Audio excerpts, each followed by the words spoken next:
موجز الأخبار من مجموعة منصات المنبر برعاية في الحياة أيام بتكون جميلة، في الحياة أيام بتكون غريبة حلوة مرة البين عامرة فيها.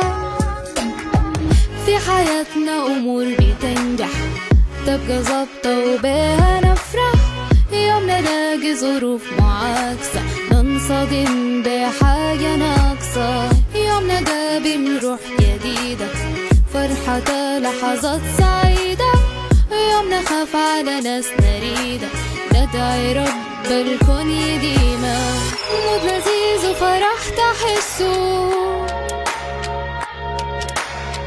أو زعل ولا بكتدسه، من بعد طول علينا شوق سنين وفرح يجينا، في مراية الدنيا تانية يوم فراق مكتوب علينا، مرة نخسر 1000 خطوة بكرة نرجع تاني أقوى والبن عامرة. بنكك زي أيام حياتنا دايما كانت لنا إنجازات في عز مرورنا بمطبات، بس كنا دايما مع بعض في الحلوة والمرة ولسه مكملين البيننا عامرة.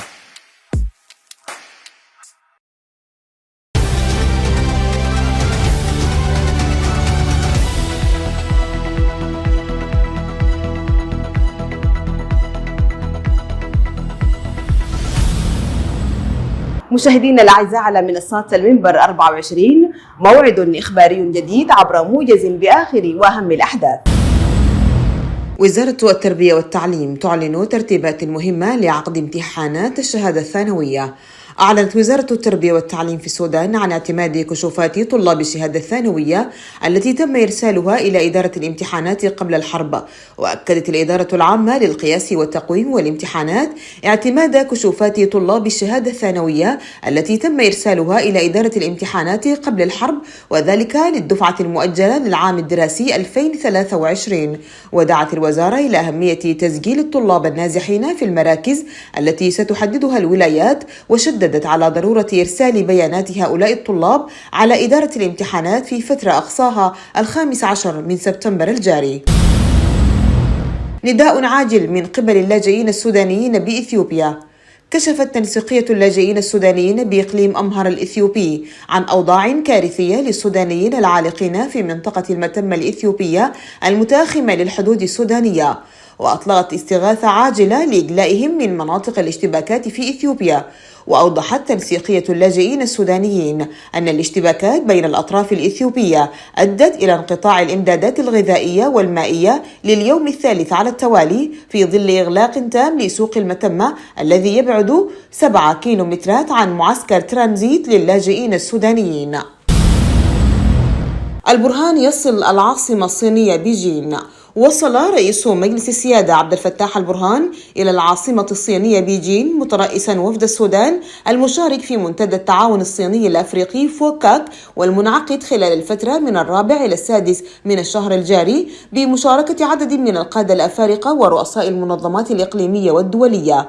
ومن المرتقب أن يعقد البرهان مع الرئيس الصيني شي جين بينغ جلسة مباحثات ثنائية لتعزيز آفاق التعاون المشترك ولإيجاد شراكات استراتيجية بين البلدين في كافة المجالات. وقال مجلس السيادة في بيان له إن البرهان سيعقد على هامش المنتدى لقاءات مع رؤساء الدول والوفود، وذلك لتعزيز المصالح المشتركة وخلق شراكات استراتيجية بين السودان وتلك الدول. السودان والصين يوقعان على مذكرة تفاهم لتنفيذ مشاريع التنمية. وقع السودان والصين على مذكرة تفاهم لتنفيذ مبادرة التنمية العالمية، وذلك بعد محادثات أجراها وزير المالية السوداني دكتور جبريل إبراهيم مع نائب رئيس الوكالة الصينية للتعاون الإنمائي الدولي ين ويجين. وتم توقيع الاتفاق بمقر الوكالة في بيجين، حيث وقع عن الجانب السوداني وكيل وزارة التخطيط بوزارة المالية دكتور محمد بشار، وعن الجانب الصيني نائب رئيس الوكالة ين ويجين. المبعوث الأمريكي يكشف تفاصيل عقوبات جديدة بشأن السودان. كشف المبعوث الأمريكي للسودان توم بريلو أن قوى غربية تستعد لفرض مجموعة جديدة من العقوبات في مواجهة الأفراد المتورطين في حرب السودان. في السياق أكد تقرير لموقع أفريكا إنتليجن أن فريقا من وزارة الخزانة الأمريكية قام برحلات مكوكية بين واشنطن ولندن وبروكسل لتبادل المعلومات مع هيئة العمل الخارجية الأوروبية ووزارة الخارجية البريطانية لإعداد حزمة جديدة من العقوبات. التأمين الصحي يستعيد خدماته التأمينية بمستشفيات شمال كردفان.